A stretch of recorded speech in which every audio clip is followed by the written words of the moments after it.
Avec un nouveau rendez-vous avec la toile, le web. Bonjour Guy Berenbaum. Bonjour Marc-Olivier. Et ce matin donc, une pensée pour ceux qui en cette rentrée cherchent l'âme sœur. Les sites de rencontres se multiplient. Et même les plus improbables.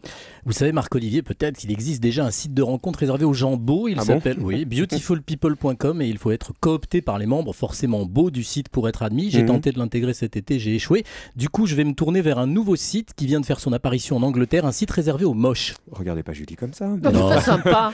Je disais pour les beaux Julie, pas pour les moches. Oui, bah fallait le dire tout à l'heure. Alors vous avez vraiment trouvé un site pareil sur internet, Guy? Oui, le site a été repéré par le Sun, puis par Slate.fr, par le Post et par Maya Mazorette sur son blog sexactu.com. Il se nomme The Ugly Bug Ball, ça peut se traduire par la boule de punaise LED. La présentation qu'on y trouve est d'une sincérité désarmante.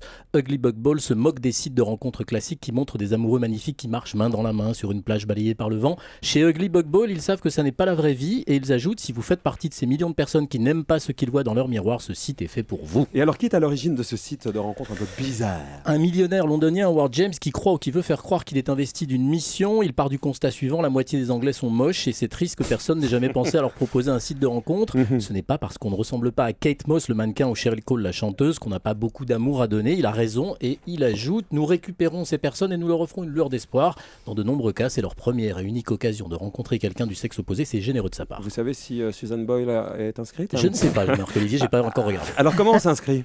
Alors, les inscriptions sont très contrôlées afin qu'aucune personne trop belle ne parvienne à rejoindre le site. Il n'y aurait que les vrais moches qui peuvent adhérer. Je vous signale que pour le moment, j'y arrive pas. Ah bon? Oh, il y a beaucoup d'adhésions? D'après le quotidien anglais The Sun, 1500 personnes seraient déjà membres du site depuis qu'il a ouvert lundi 16 août.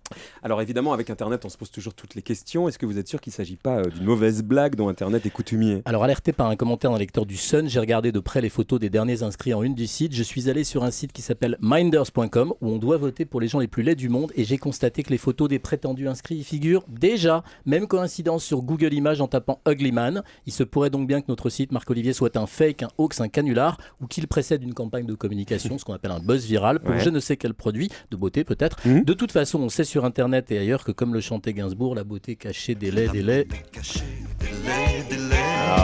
Si vous nous mettez du Gainsbourg pour votre première chronique, vous allez revenir demain, ça c'est sûr. C'était juste le but.